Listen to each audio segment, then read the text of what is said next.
FinTech on the Rocks, un podcast sobre cómo el dinero y la tecnología moldean la experiencia humana, con la conducción de Juan Pivocardi, la participación de Juanjo Piano y Augusto Ardiles y la producción general de Joaquín Tagle. Bienvenidos a la segunda temporada de FinTech on the Rocks. En este capítulo exploraremos la disrupción en el sistema financiero, hablando de aquellos proyectos que están desafiando el status quo y proponiendo nuevas formas de hacer las cosas. Antes de presentar a nuestro invitado, escuchemos la historia que Augusto nos preparó para inspirar la charla de hoy. Juanpi, Juanjo, ¿cómo están? ¿Todo bien? Todo muy bien. Impecable. Voy a hacer como un recapitular cosas de la temporada anterior. Porque si bien es verdad que la universalización del dinero se termina de dar con el descubrimiento de América y bueno, la historia que contamos en su momento en Rank Test, y que el papel moneda o el dinero volante surge con la dinastía Ming allá en el 1100, 1200, digamos, cuando Marco Polo incluso trae noticias de esto para todo Occidente. La realidad es que en la provincia de Buenos Aires, que en ese entonces era parte de las Provincias Unidas del Río de la Plata, la compañía del Banco de la Provincia de Buenos Aires fue la primera institución que introdujo el papel moneda como tal. En Europa lo había empezado a hacer el Banco de Suecia y el Banco de Estocolmo, pero en la provincia de Buenos Aires es el Banco Provincial que lo empieza a hacer. ¿Por qué? Porque la provincia de Buenos Aires no era una provincia rica en cuanto a minas de oro y plata. Acuérdense que las monedas en ese entonces estaban representadas en su valor por lo que pesaban o los gramos de plata o de oro que tenían. La provincia de Buenos Aires tenía, y la gente de la provincia de Buenos Aires tenía una buena cantidad de monedas de oro y de plata, pero no en abundancia, eran producto del comercio que se daba permanentemente con la zona del norte y la zona del Cuyo. Entonces lo que hace el banco dice, bueno, yo voy a recibir estos depósitos en oro y plata y a los fines de facilitar y agilizar la transaccionalidad voy a crear peso fuerte, que se llamaban primero, luego real con rosas, para que representen los depósitos que tengo yo en el tesoro. Ahora, ¿qué es lo que pasaba con todo este desorden monetario que existía en la Argentina? Más allá de que el Banco de la Provincia de Buenos Aires esto lo hace en 1822, por ejemplo, a mediados del siglo XIX, un comerciante de Mendoza, si quería comprar mercaderías en Rosario, primero tenía que cambiar los pesos papel que imprimía el Banco de Mendoza, que no eran los mismos del Banco de la Provincia de Buenos Aires, por moneda menuda chilena, que era la única moneda en metal de abundancia que podías encontrar en la zona de Cuyo. Se tenía que ir con esa moneda chilena en metal hasta Rosario, y cuando llegaba a Rosario cambiarlos por cuartos bolivianos, porque como Rosario comerciaba mucho con la zona del Alto Perú, tenía en abundancia esta moneda boliviana que se hacía en la seca de Potosí. Compraba la mercadería, volvía a Mendoza y de vuelta tenía que vender la mercadería en peso papel mendocinos, mejor dicho, del Banco de Mendoza, y después arrancar de vuelta al círculo si quería volver a abastecerse. Algunos historiadores de la época, historiadores económicos como Williams, que escribe un paper sobre este tema en 1922, dice que los spreads, las diferencias de tasas que podía existir entre todos los cambios que tenía que hacer un comerciante, era más o menos un 25%. Es decir, más allá de la ganancia que tuviera, siempre tenía un costo de un 25%. ¿Qué es lo que pasa en la Argentina? En la Argentina, más allá de que el Banco de la Provincia de Buenos Aires en 1822 introduce por primera vez el papel moneda y que muchos bancos después provinciales lo van copiando, es en 1881 cuando se da la unificación total de la moneda, con la sanción de la ley 1130 de la época de Roca. Entonces, todo esto me lleva a pensar, Juanpi, lo importante, ¿no?, para quienes buscan innovar, de que obviamente, más allá de tener una visión, tienen que saber si están o no están a tiempo, si a veces no están llegando demasiado temprano. Y mi pregunta es, ¿cuán importante es este timing, ¿no? O sea, al momento de tomar decisiones y cómo hacer para poder predecirlo. No solamente la innovación, sino también el timing, el momento justo. Para responder esta pregunta, trajimos una persona que se atrevió a innovar y buscar nuevas formas de hacer las cosas. Y lo curioso es que no lo hizo una vez, sino dos veces. Primero en Reva y ahora en Utopia. Stefano Angeli, muchas gracias por visitarnos. Hola muchachos, ¿cómo andan? Gracias por la invitación. Y la primera pregunta que te quería hacer es esta, ¿no? ¿Cómo sabe el emprendedor que es el momento? Creo que no se sabe cuándo es el momento, ¿no? Uno se tira a la pileta cuando ve una oportunidad, empieza a construirla en el camino y la empieza a iterar y empieza a adecuarse también al mercado y a los usuarios y a la competencia. Pero lo que hay que entender también es que, como yo veo las cosas, es que los proyectos realmente duraderos y que crean mucho valor llevan mucho tiempo de construcción. Entonces, yo creo que uno tiene que empezar temprano para poder llegar al mercado cuando el mercado está maduro, listo para dar una oportunidad fuerte a quien está listo para agarrarla. No se construye una compañía y un producto fuerte y muy útil de la noche al día. Entonces, hay que jugar apostando a futuro. Che, Reba, y pienso un poquito en por ahí la primera experiencia en Reba y esta en Utopia, y veo claramente dos timings muy distintos para los mercados en los que cada uno está. Digamos, estamos hablando de Reba que arrancó en el año 2015, cuando buscar ser un banco digital en Argentina era, no sé si había mercado, digamos, había que desarrollarlo. Bueno, más de uno quedaron en el camino, ¿no? Y hoy estás en un mercado totalmente maduro para eso, ¿no? ¿Qué reflexión tenés para nosotros respecto a estos dos mundos tan distintos en cuanto al timing, ya que estamos hablando del timing de un emprendimiento? Mirá, en Argentina, como decías, en el 2015, cuando planteé esta idea de agarrar una entidad financiera y montarla sobre bits en lugar de sobre átomos, como digo yo, y distribuir con bits en lugar de, digamos, ladrillos, no estaba no solo el mercado listo, sino que no había ni la regulación necesaria para hacerlo. Pero yo que vi que en los mercados más desarrollados la regulación ya estaba lista para eso, y los mercados desarrollados somos seguidores, y más aún donde en el mundo de las entidades financieras hay un ente que los conecta, que es Basilea, que va donde todo se va homogeneizando. Entonces dije, esto tiene que pasar, y lo que empezamos a hacer fue construir. Nos llevó un par de años largos hacer todo lo que había que hacer para lanzar el primer producto a la calle. Pero a medida que fuimos avanzando en la construcción interna, obviamente asumiendo el riesgo de esto va a pasar, después terminó pasando, no tuvimos que hacer nada a propósito para nosotros, el mercado se fue adecuando. Pero en ese momento estaba muy verde y lo pudimos alinear con los tiempos del mercado y de los usuarios. Ahora, en Utopia, el producto es distinto. Parece que el mercado está maduro, vos decís, che, estás entrando a un mercado maduro, con bancos digitales ya con varios años en el lomo, ¿sí? Por decirlo de alguna manera, pero en verdad nosotros estamos entrando a un mercado totalmente incipiente, que es el de la banca internacional y no el de la banca doméstica digital, ¿sí?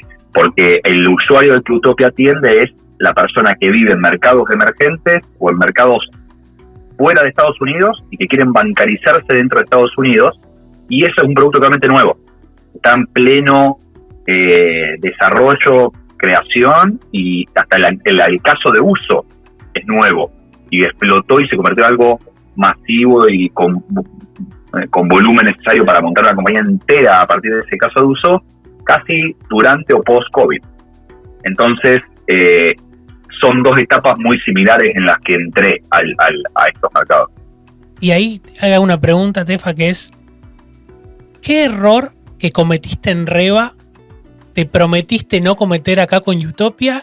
¿Y qué acierto que cometiste en el pasado, qué aprendizaje te sirvió mucho para este nuevo proyecto? Buena pregunta. La verdad que cuando me puse a montar Utopia me di cuenta, y aplaudo, digamos, a los fondos de inversión que dicen solo agarro second time founders, ¿no? Que digo, yo si me pondría un fondo de inversión solamente agarraría second time founders, porque me doy cuenta de la velocidad y la eficiencia a la que uno va cuando ya lo hizo, ¿no? Aunque sean mercados distintos, tamaños distintos, etcétera, pero todo es mucho, es como que mi cabeza va todo el tiempo benchmarkeando las decisiones con las del pasado, permanentemente. Es ya un reflejo automático. Y dentro de esas cosas, por ejemplo, lo que decimos en Utopia, a ver, como decía, en Reba nos llevó como 2 años y pico lanzar el primer producto al mercado. En Utopia nos llevó 1, ¿sí? ¿Por qué? Porque decidimos arrancar con un approach de el mejor time to market posible, a través de usando cosas que existían en el sistema y proveedores que nos dieron velocidad. Pero después en el camino los voy a ir haciendo una integración vertical para sacar jugadores del medio, proveedores, etcétera, y haciendo todo en propio. En Reba fue absolutamente al revés. Arrancamos con una licencia vacía, sin nada, y montamos todo arriba. Acá nosotros apalancamos sobre licencias de terceros y montamos todo el producto, la tecnología, etcétera. Y después es ir haciendo, como decía, integraciones verticales. Ese fue un primer gran cambio de approach que aprendí del pasado, que digo, prefiero validar el ¿cómo se le llama? El product market fit antes y después profundizar y desarrollar lo que ya sé que tiene sentido en lugar de arrancar al revés. Claro, me parece muy acertada la decisión. Arrancás más liviano, digamos, ¿no? Arrancás Exacto. más OPEX y después vas eventualmente integrándote, como decías. Increíble, ahí Sí. Charlábamos un poquito de la estructura hoy de Utopia, después por ahí podemos profundizar ahí, pero yo quería preguntarte, para aprovechar que estamos hablando del nacimiento de este startup, ¿cómo fue la génesis? ¿De dónde salió la idea? ¿Por qué encontraste a las personas indicadas en el momento indicado? ¿Cómo fue ese momento? Bien, a ver, todo es evolutivo, ¿no? Utopia no es una cosa caída de una palmera que pasó un día después de Reba, es una evolución de Reba en algún punto. ¿Por qué? ¿Cómo es la historia? En 2015, arrancamos el proyecto de Reba, 2019, un par de años después lo lanzamos a la gancha, empezamos a operar, empezó a crecer muy fuerte, tuvimos una oportunidad de ser una de las únicas entidades financieras digitales en Argentina en un momento de COVID, donde la gente no podía salir de su casa y se creció como un embudo y todo cayó en 2 o 3 jugadores del mercado que podíamos hacer cambios y un montón de cosas que otras gentes no podían, y la gente toda encerrada y solo acceso a celular hizo que era una velocidad creciendo muy rápido. Lanzamos muchos productos y en el momento dije, bueno, ya tenemos tamaño y capacidad de ir a expandirnos en otros mercados. Entonces ahí empecé a explorar la región, empecé a explorar México, Colombia, Brasil, los mercados más grandes fuera de Argentina y Latinoamérica, y me di cuenta que era demasiado complejo, mucho tiempo, mucho dinero y mucho dolor de cabeza, y era casi hacer todo de vuelta cuando uno quiere expandir un modelo de banco digital doméstico en otro país. No importa qué tan cerca esté ese país, ¿sí? Porque parece fácil, parece una app que se integra y todo muy lindo, muy rápido. Atrás es todo de vuelta, nuevos reguladores, nuevas licencias, nuevos proveedores, nuevos emisores de tarjeta, nuevos procesadores, nuevos casos de uso, nuevos clientes. Piensen que nosotros pasamos una aduana con el auto, por decirlo un ejemplo bien drástico, y pasás del 100% de inflación al 10% de inflación, pasás del 100% de evaluación al 3% de evaluación, pasás de un sistema político a otro. Entonces eso hace que las necesidades del usuario solamente con cruzar la frontera sean absolutamente distintas. Cuando uno desarrolla un producto de banco doméstico que atiende un problema doméstico para gente doméstica de ese país. Entonces dije, tiene que haber una forma más fácil de hacer esto, y lo que yo realmente quiero hacer es un banco digital internacional y global. Entonces lo primero que dije, bueno, si tengo que elegir un mercado, elijo el más grande, me voy a Estados Unidos. Y ahí me vine a Estados Unidos con la idea de construir Reba USA, atendiendo el mercado latino con un producto doméstico americano para los latinos que emigraron a Estados Unidos, como un producto de nicho. Y después empecé a explorar más y después dije, no, pero hay una oportunidad a lo mejor un poco más grande, que es, ¿por qué no atender a los latinos que están afuera de Estados Unidos y quieren bancarizarse en Estados Unidos? Y después llegué a Stanford, me vine a estudiar acá, y me tuve un impacto muy directo con gente muy diversa, ¿sí? Y muy capaz. Y cuando empecé a contar mi idea, me empezaban todos a decir, pará, si vas a hacer eso para los latinos, ¿por qué no lo haces para los rusos? Tenemos el mismo problema en Rusia. ¿Y por qué no para los chinos? Queremos lo mismo. ¿Y por qué no para África? Dije, pará, acá hay una oportunidad de un producto distinto, que es un banco digital, ya olvidándose de los locales en Estados Unidos, sino totalmente diverso, que es internacional para el problema de las personas, o resolver la necesidad de las personas que son internacionales, pero quieren bancarizarse en Estados Unidos porque lo necesitan o porque lo quieren. No residentes, ¿sí? Digamos, básicamente. Entonces ahí dije, ¿cómo? No residentes, todo el grupo de no residentes.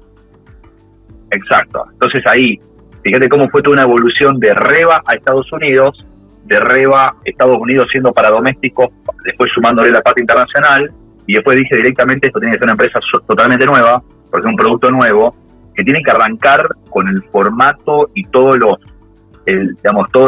el checklist de una empresa Silicon Valley Based, VC-backed, ¿sí? Para poder tener para adelante el diseño y la escalabilidad que tiene cualquier empresa que se funda acá. ¿Y por qué elegí San Francisco y no elegí Miami, New York? Es porque mi idea inicial parecía que esto apuntaba a Miami como lugar donde basarme yo y la compañía. Y después me di cuenta que Miami era demasiado latino, ¿sí? Era como que iba a estar ya mi cabeza, mi entorno, mi network iba a ser demasiado latino y iba a estar limitando mi compañía a Latinoamérica. Entonces dije, bueno, ¿qué tal New York? De New York, y me di cuenta que era demasiado americano. Y era solamente el mercado de las cosas que se construyen en New York son para Estados Unidos. Y después llegué acá a San Francisco y me di cuenta que esto es absolutamente global, el mercado es uno y es el mundo. Nadie habla de nada, de construir nada que esté limitado por zonas, estados, regiones, países, es todo global del día uno. Así que dije, este es el lugar donde tengo que plantar para hacer este producto. Así que así fue la historia y cómo llegó la idea de Utopia. Qué importante, Estefano, esa explicación sintética que hiciste de Estados Unidos. Hacía rato que no le encontraba tanta claridad, pero es verdad, porque cuando el argentino quiere innovar o el latino quiere innovar en Estados Unidos, se radica en Miami. Es como la segunda capital, digamos, de Estados Unidos para todos los latinos. Es un gran punto.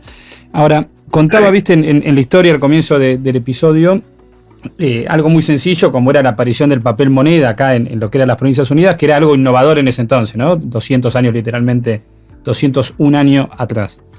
Ahora, ¿cómo ves vos la innovación en el ámbito financiero? ¿Cómo te imaginas, digamos, ir desarrollando esto? ¿Hacia dónde se va a ir creciendo? Mira, yo creo que hoy justo es un momento con mucha volatilidad y mucha incertidumbre respecto de, digamos, ya que todos los problemas que hubo el año pasado, para fin de pasado, respecto de la caída de FTX, que generó una barrida gigante de compañías y una volatilidad en el mundo cripto gigante, puso a los reguladores muy nerviosos. Después las caídas ahora de Silicon Valley Bank, Signature Bank, etcétera, y bancos regionales, puso a los reguladores más nerviosos. Entonces los reguladores ahora empezaron a decir, toda esta innovación cripto que estaba pegando en el borde, palo y adentro, palo y afuera, por ahora, frenémosla. Salieron muy fuerte a perseguir y a multar y a limitar un montón de cosas que pasaban y estaban bien que pasen, o estaban como le estaban mirando de reojo, porque yo creo que se viene, y así operan muchos los reguladores, ¿no? Es primero detección, análisis, acción y después regulación, ¿no? Yo creo que el mundo cripto, que es la innovación más grande respecto de la transferencia de valor, el resguardo de valor, distintas monedas, un poco lo que contabas vos de la historia, es como estas nuevas monedas que van saliendo para mejorar ese problema del 25% de margen que decía que perdía un comerciante de ir de un lado para el otro y cobrar cosas distintas. Yo creo que la tecnología blockchain, las criptomonedas, vienen a resolver todo eso como mecanismo de traslado de valor y de resguardo de valor, etcétera, y porque ya es más eficiente, de más agilidad, más económico. Pero creo que hasta ahora veníamos caminando y todos moviéndonos en el Far West, ¿no? Es como una cosa totalmente desregulada, donde después terminan pasando estas cosas que pasan y donde el público pierde por falta de regulación, las cosas no están muy controladas, toman más riesgo del que corresponde los jugadores no regulados y un día la cosa explota, ¿sí? No tienen los mecanismos de contención que tienen los regulados, ¿sí? Que para eso están los reguladores, al final del día, para proteger los depósitos de los ahorristas, ¿no? Entonces, cuando suceden esas cosas, es como que se retrae el mercado y tiene un shock, y por un momento de shock pasa un momento de ajuste, y yo creo que vamos a llegar a un mundo, sobre todo en Estados Unidos, donde se va a poder hacer cripto, pero de manera regulada. Se van a regular las y está pasando, digamos, las stablecoins no son otra cosa que un fondo común de inversión, donde yo le doy $1 y en lugar de darme una cuota parte de un fondo común de inversión, me dan una criptomoneda. Entonces los reguladores están diciendo, vos emitís una criptomoneda, adecuate a la norma de un fondo común de inversión, de un money market, ¿sí? Y tenés que tener cierto ratio de liquidez, funciona de tal manera, tal nivel de transparencia, y así, y ¿qué pasó también? Los reguladores salieron a decir, si un activo compra, se vende de forma pública, puedo salir y lo compro con fines especulativos para hacerla corta, es un security. Entonces dijeron, NFTs, criptos, etcétera, son securities, tenés que meterte dentro del marco regulatorio. Todo lo que estaba tradeando no estaba regulado, entonces estás en falta. Y así empezaron a perseguir, y ven que salen multas para Coinbase, para Binance, para hasta artistas que sponsoriaron un NFT. Entonces, se está pasando por un momento de purga, de ajuste, que va a terminar para mí en un mundo cripto regulado, pero es una buena noticia desde mi punto de vista. ¿Por qué? Porque el gran capital del mundo, lo que mueve las agujas de verdad, de las economías, de los mercados, son las grandes instituciones financieras, private equity, hedge funds, etcétera, que hasta ahora no se metieron en cripto, porque no lo pueden hacer porque era un producto desregulado. Entonces, el momento que digan, y los bancos, la verdad que son muy reacios. No hay bancos que te abran cuenta de las empresas cripto, hoy las empresas cripto no saben dónde poner su plata, el rampón, como se le llama, está muy complicado. Entonces yo creo que en el momento que salga el regulador y diga, cripto es esto y se hace así, los bancos dicen, listo, ahora se puede hacer así, y los fondos dicen, ahora esto está regulado, pum, se mete y empieza a fluir, y eso va a dar más volumen del que hasta ahora le dio el mercado retail o desregulado. ¿No crees que eso... Esa es mi lectura. ¿No crees, Estefano, que eso es paradójico? Porque va un poco en contra del concepto DeFi, quiero decir, y naturalmente, sin que todavía las regulen, porque cuando pasan todas estas crisis con criptomonedas, terminamos siempre yendo a buscar la stablecoin, que en definitiva, como bien lo señalas vos, es un fondo de inversión, digamos, es un banco, una entidad privada que te dice, yo te emito una criptomoneda que vale 1 a 1 con $1 o 1 a 1 con un yuan o con lo que sea. A mí me genera esa paradoja, ¿no? De que si DeFi realmente podrá terminar imponiéndose y podrá, digamos, prevalecer y crecer, o si va a volver a centrarse todo nuevamente en un concepto de banco de finanzas más tradicional, ¿no? Mira, yo creo, mi punto de vista es que como lo fue el oro al inicio, o la sal antes que el oro, después el papel moneda, después en Argentina hemos tenido patacones, lecor, cuasimonedas, las cripto, son medios para un fin, ¿sí? Lo que la gente necesita es un fin, que es poder tener ahorro, preservar valor y mover dinero para comerciar, para tradear, ¿sí? Para poder, como decíamos el ejemplo, para un comerciante pasar de un lado al otro y poder hacer una transacción comercial. Entonces yo creo que lo que estamos pasando son por diferentes adecuaciones de medios, ¿sí? Es decir, evoluciones de medios, que no importa si, digamos, la gente realmente, la masa que realmente mueve el mundo, no tiene necesidad concreta de lo quiero hacer con cripto, no lo quiero hacer en cripto, quiero que sea regulado, centralizado, descentralizado. Quiere que las cosas funcionen, ¿sí? Y quiere una cuestión que le facilite la vida. Entonces yo creo que no veo ni que muera uno ni que prevalezca el otro. Creo que son mecanismos distintos que van a ir evolucionando, y claramente los reguladores se van a meter y se están metiendo. ¿Por qué? Porque cuando vos decís el fin del regulador es preservar los depósitos de los ahorristas y pasan cosas como las que estuvieron pasando, donde los depósitos de los ahorristas se desvanecen, de hecho hasta los ahorristas van a querer que los reguladores estén atrás para que no les pase de vuelta. Entonces, es dinámico y no creo que hay que ser radicalista ni de la centralización o la descentralización o los bancos centrales o de DeFi. Creo que va a haber para todo, ¿no? Va a haber espacio para todo. Ya mencionaste varias veces la cuestión de la protección del dinero de los ahorristas, la regulación. La duda que se nos viene siempre a la cabeza con proyectos como Utopia es, y esto lo ato también con llamémosle la crisis que despertó los problemas del Silicon Valley Bank y de Signature Bank, es si este tipo de productos tienen la famosa protección FDIC, ¿no? La protección que en Argentina es el seguro de garantía de los depósitos. Y queríamos aprovechar por esta charla para que nos cuentes, ¿el dinero de la gente está protegido en proyectos como Utopia y de qué manera? Bueno, hay dos grandes mundos, digamos, porque hay productos que se asimilan, pero están compuestos de manera distinta o la arquitectura distinta y hacen que unos estén protegidos y otros no, ¿sí? Vos podés tener productos que dicen, te doy una cuenta en dólares y te doy un routing number y account number para que puedas recibir una transferencia doméstica en Estados Unidos, ¿sí? Pero no implica que sea una checking account en tu nombre y que esté garantizada por el FDIC, porque es una checking account abierta en un banco sponsor de la fintech regulado, ¿no? Hay cuentas, hay productos, de hecho, por ejemplo, vamos a un caso para no mencionar ninguna competencia directamente, pero hablemos de los grandes conocidos, no sé, Pioneer, Wise, ¿sí? Son productos que usan los remote workers, contractors, etcétera, para cobrar, por ejemplo, en Estados Unidos y después mover el dinero, etcétera. Realmente son como plataformas de pago más que de banca, ¿no? Entonces, Wise, Pioneer te dan un routing number, account number, donde una persona en Estados Unidos te puede hacer una transferencia bancaria y vos cobrar.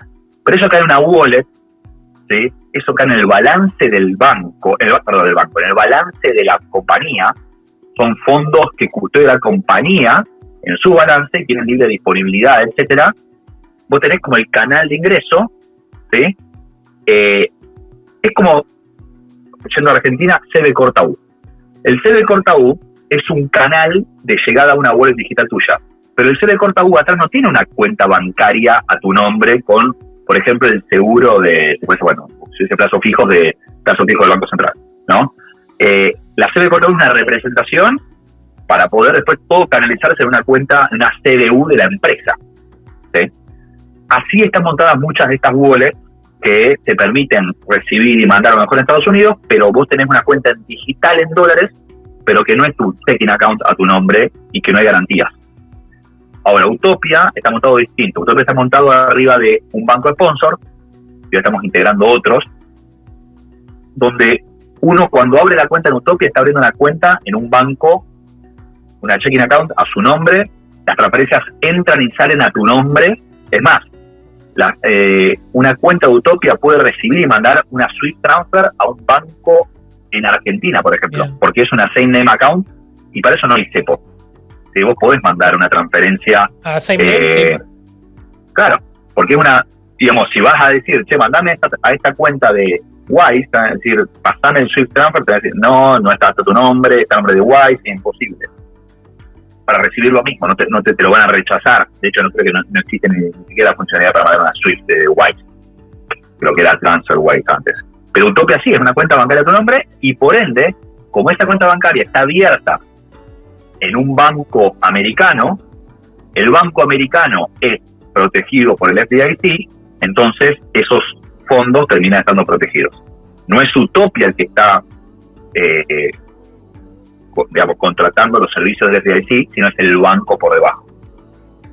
Perfecto, y ahí entrando un poco a nuestros oyentes y a cualquier cliente que esté en Argentina o en el resto del mundo que quiera tener el servicio de Utopia. Concretamente, ellos tienen una cuenta, digamos, ¿qué es lo que ustedes le ofrecen a cualquier oyente nuestro o a cualquier persona que quiera abrir una cuenta en Utopia? Para ir concretamente sobre el producto tuyo. Quiero entender eso. Sí, correcto. Digamos, hoy estamos disponibles en 31 países, por 5 continentes, en Europa, África, Latinoamérica, Asia, Oceanía, etcétera. Cada una persona que tiene un pasaporte de esos 31 países baja la aplicación, la encuentra en el store y solo con una selfie, una prueba de vida, que es decir su nombre frente a la cámara y sacar una foto del pasaporte. El pasaporte es la barrera de entrada, digamos, no tomamos driver's license, no tomamos documento de identidad porque ahí es muy complejo hacerlo bien para 31 países, ¿no? Entonces, con esas 3 cosas, uno abre su cuenta bancaria, su checking account en Estados Unidos, con una same name account, con su account number, routing number, donde puede recibir transferencias domésticas y SWIFT internacional, o mandar transferencias domésticas o SWIFT internacional, cuando digo domésticas dentro de Estados Unidos, obviamente. Tiene una tarjeta de débito virtual en Mastercard internacional, que la puede vincular a Apple Pay o Google Pay y con eso ya pagar en cualquier comercio. Y ahora estamos trabajando en un montón de soluciones para que el producto de Utopia se convierta como en la cuenta sueldo de todos los días de estas personas que trabajan internacionalmente para empresas americanas.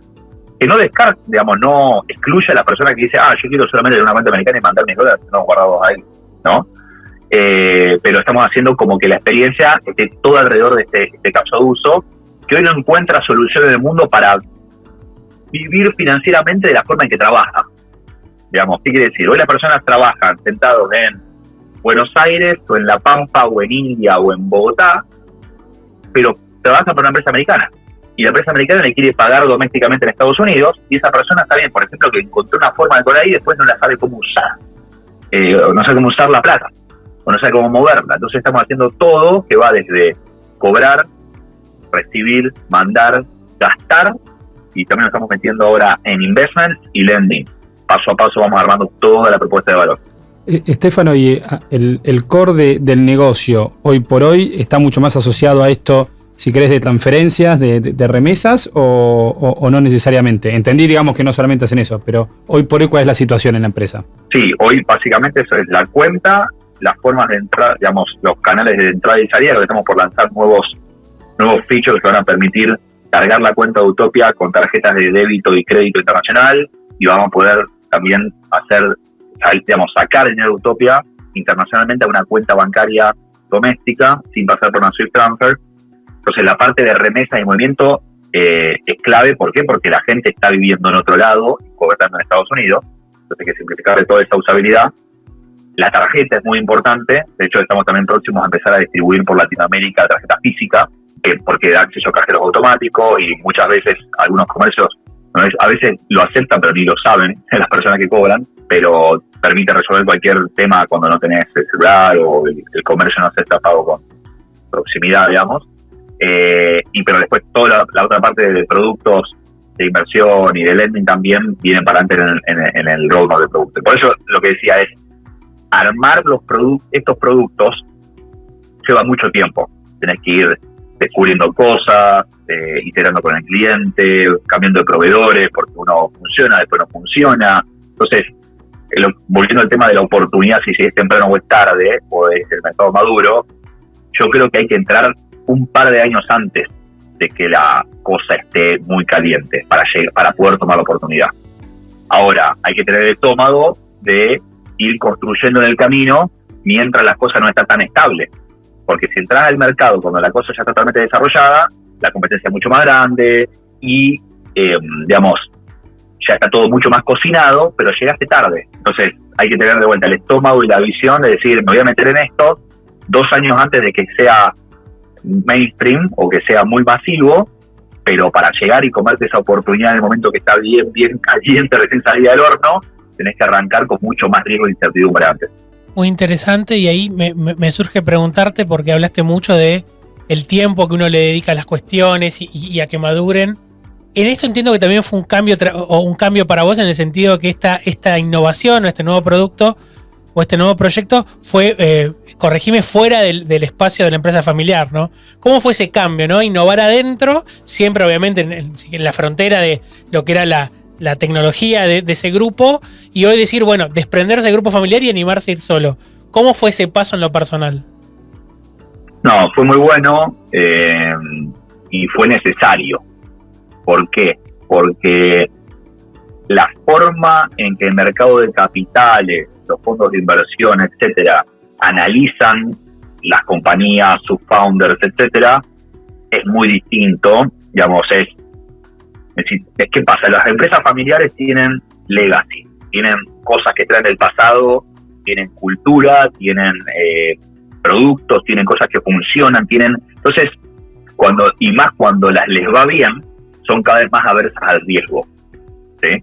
Entonces, para poder meterte en esto y hacer una compañía que pueda llegar al valor de compañía, o a los volúmenes, o al tamaño que uno pretende cuando monta la compañía acá, tiene que tener una aversión al riesgo muy, muy, muy baja. Porque esto, de hecho, lo estudié acá y es bastante... ¿Vieron que se dice que en Silicon Valley, como está esa frase o esa idea de acá apoyan te equivocás o fallás y te aplauden?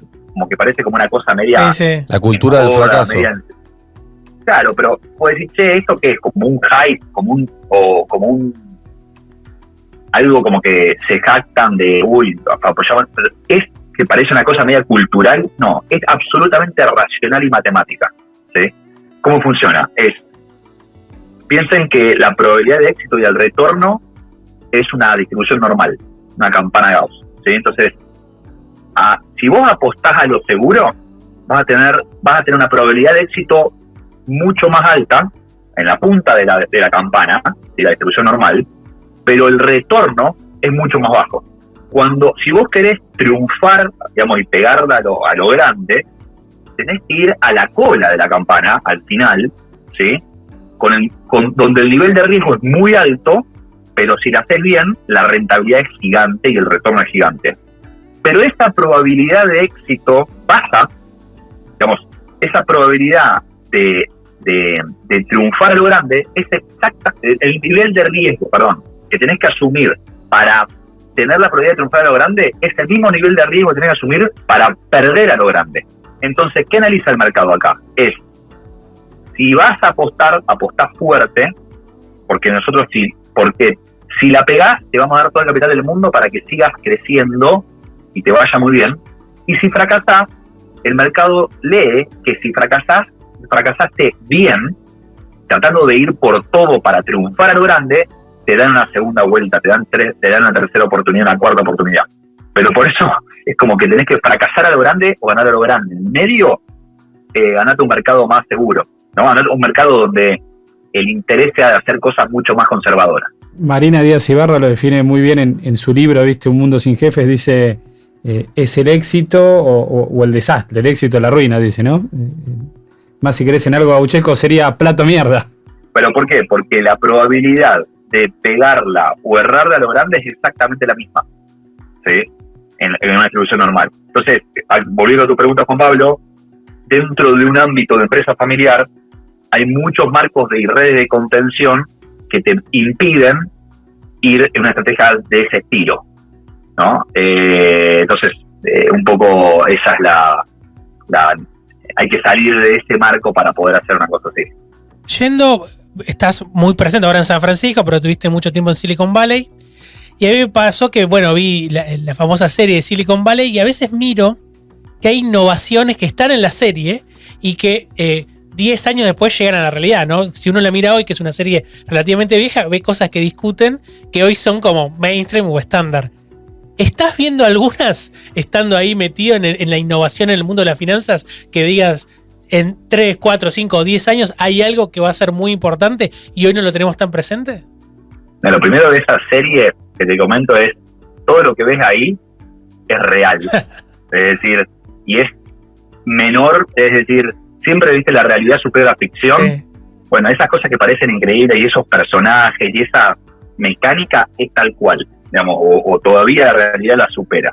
Así que está bueno creérselo cuando lo ves. Y después, respecto de cosas que se ven acá, hace muchos meses que está muy, muy, muy arriba de la mesa y en todas las conversaciones, en todas las cenas, en todos lados, el tema de inteligencia artificial es el tema del momento y todo lo que está pasando alrededor de eso. Todas las compañías que están queriendo ir a levantar capital hoy les meten un ángulo de inteligencia artificial, etcétera.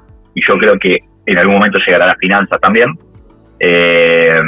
Hoy es un poco más las finanzas, todavía más como para un tema de, a lo mejor, de recomendación o de PFM, Personal Finance Management, o algún ángulo por ese estilo. Bueno, ya existían los bots, ¿o no, Stefano? Digo, ya existen los bots que en el mundo cripto han funcionado bastante, que te tradeaban por vos, ¿viste? Te intentaban tradear, digamos.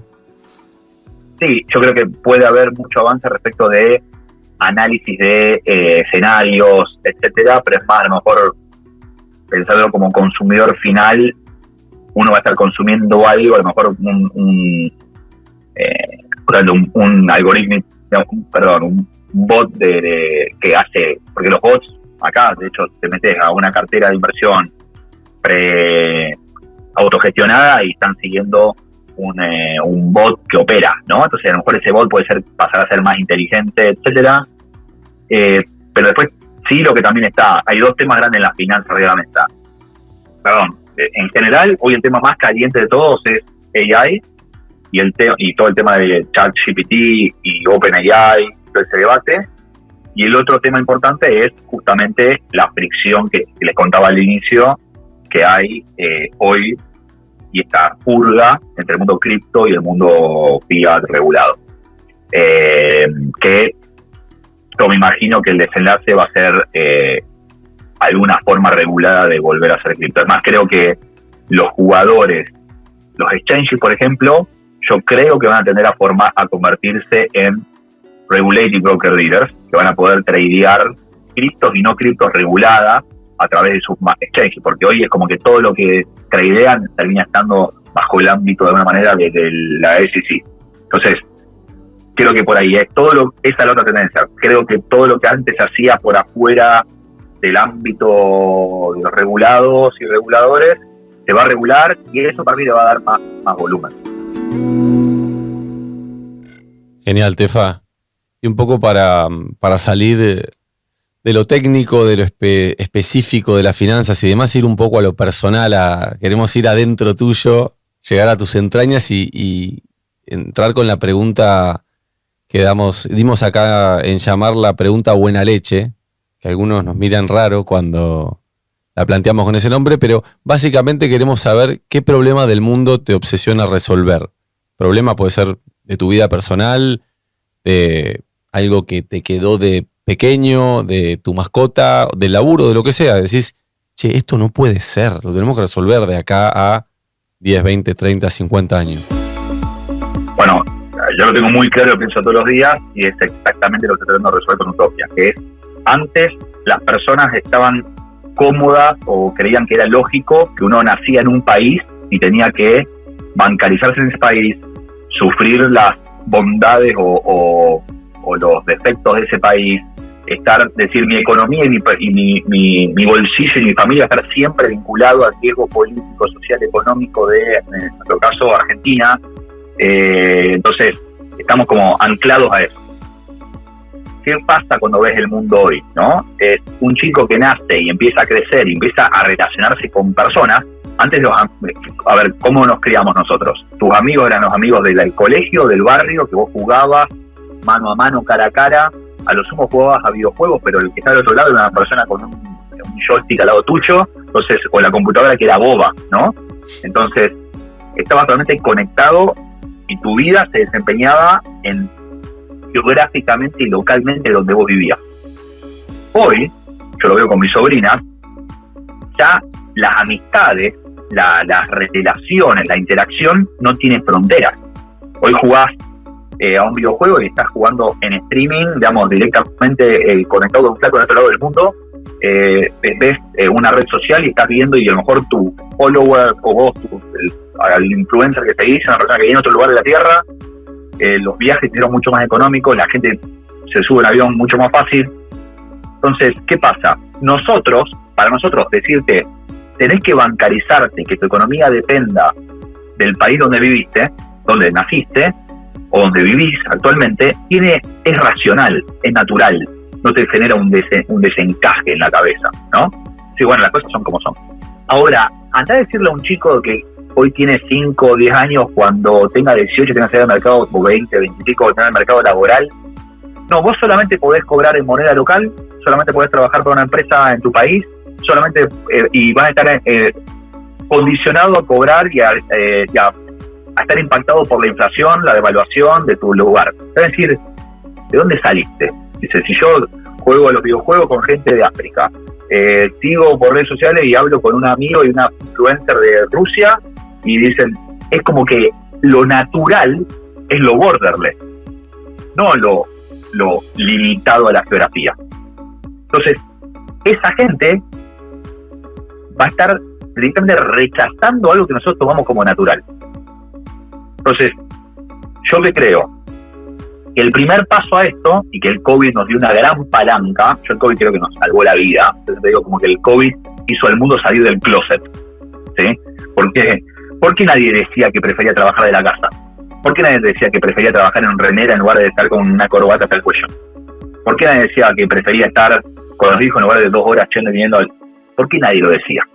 Y el COVID habilitó eso, es decir, el mundo salió del closet y dijo, todo el mundo de ahora quiero trabajar en mi casa, no quiero volver a la oficina, quiero cobrar en dólares, quiero trabajar para afuera. Entonces yo creo que en los próximos entre 5 y 10 años va a haber un cambio en el mercado laboral fuertísimo, que es producto de esto que vimos y esta salida de closet, producto de esto del acceso al trabajo remoto, ¿sí? Que hasta ahora, que antes del COVID era como un par de locos los que hacían esto, un par de developers. Después pasó a ser, ahora también están estas otras tareas que se pueden hacer de forma remota dentro del país. Y ahora cuando ya están en tu casa, decís, esperá, yo estoy en mi casa todo el día trabajando en la computadora y me pagan en peso y estoy acostumbrado, y mi riesgo está asociado a cómo va la empresa en mi país.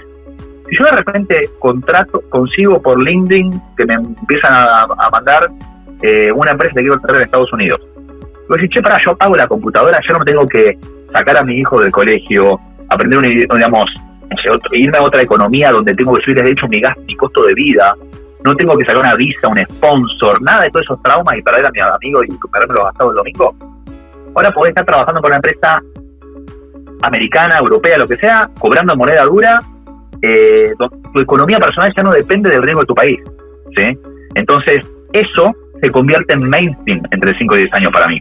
¿Por qué? Porque dicen, pero el de combate esta idea te dice, pero no están los skills en el mercado laboral suficientes y necesarios para que todo el mundo, o que el 30-50% de la población laboral, al menos entre los 20 y 40 años, migre a esas formas de trabajo. ¿Pero por qué no está hoy? Porque hace 10 años, cuando esa gente se empezó a formar, miraba a su alrededor, y la gente más exitosa era el tío, el padre, el abuelo, que era banquero, escribano, médico, arquitecto. Pero hoy, cuando un chico toma la decisión de entrar a la universidad, mira a su alrededor, y el más exitoso es el developer, el designer, que trabaja en pantufla de la casa, no sale, trabaja de donde quiere, cobra en dólares y tiene una vida más divertida, más emocionante y rentable, económicamente mejor que el padre que tiene 30 años de carrera bancaria. Entonces, cuando va a tomar la decisión de qué estudiar, mira a su alrededor y ahora ya no va más a estudiar medicina o arquitectura. Va a estudiar ingeniería, va a estudiar diseño, va a estudiar algo con aplicación internacional. Entonces yo creo que entre 5 y 10 años, cuando empiecen todas estas camadas a salir al mundo laboral, y después de haberse formado, el skill set en los mercados emergentes de la población económicamente activa y en edad laboral, va a cambiar tanto que va a ser muy masiva la transición de trabajar localmente a trabajar internacionalmente. Entonces ¿cuál es la teoría de utopía? Y por eso te digo que me obsesiona, este problema me obsesiona. Se nota con la pasión que lo contás. Tal cual. Entonces me obsesiona construir el producto número 1 ideal para que las personas, una vez que toman la decisión de, como yo digo, de go borderless, puedan tener un producto financiero bancario que los entiende con esa forma de vida y que no le dice, no, tenés que tomarte un avión para abrir una cuenta bancaria en este país, tenés que poner la tarjeta en el cajero cada 3 minutos para que no se te bloquee, podés mandar una transferencia solamente si el que está al otro lado te manda que no te en el Papa, es romper con todas esas barreras y hacer el producto bancario borderless por excelencia. Te puedo hacer una pregunta out of the box, pero de alguna manera un poco relacionada, Stefano. Sí. ¿Cómo ves la industria gamer, que ha crecido bastante también los últimos años, y cómo se ve desde allá, desde Estados Unidos en particular? Es como una industria que va por otra frecuencia, ¿no? Que no se la ve en la calle. Creo que está creciendo gigantemente. Yo estoy viviendo de ciertas alianzas, etcétera, porque el producto nuestro también le aplica a este caso de uso del gamer. Sí, por eso te preguntaba, porque me parecía muy piola. Vas a buscar eso también, digo, de alguna manera. Claro, o ese público, digo. Gamer. Hay 3 como cosas que son primas hermanas, que son gamer, creator. Hoy hay miles, millones de personas en el mundo que trabajan para crear contenido para plataformas, de forma freelance, part-time, full-time, lo que sea, y esas plataformas tienen que pagar, entonces tienen el mismo problema que un remote worker que trabaja como diseñador, como ingeniero, lo que sea.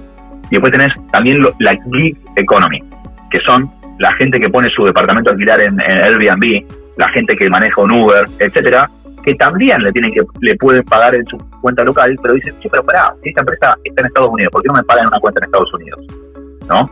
Entonces, nosotros decimos que el segmento al que apuntamos con Utopia es el borderless people, es el segmento de las borderless people, que son remote workers, freelancers, contractors, gig economy workers, gamers, creators que viven por el mundo y quieren necesitan bancarizarse en Estados Unidos para después vivir. Y aparte es una cuestión de elección, es lo que decía antes de la cabeza de la gente. Es ¿por qué hoy ya yo les aseguro, un chico de 10 años no va a entender por qué no puede poner su plata y ahorrar en la economía en la que se le cante? ¿Sí? Dice, no, pero espera, ¿qué tiene que ver que yo vivo en este país? Si yo podría, la plata ya es digital, ¿por qué no puedo dar una cuenta en otro país? Entonces, creo que esa cuestión natural y cultural va a ir tendiendo a que todo se vuelva borderless, y ahí quiere estar Utopia, digamos, primero para ser la marca número 1 en ese aspecto. Stefano, la verdad que muchas gracias por la charla de hoy. Fue, te diría, una clase de economía borderless o de la nueva economía. Espero que la hayas pasado bien, que te hayas divertido como nos divertimos nosotros.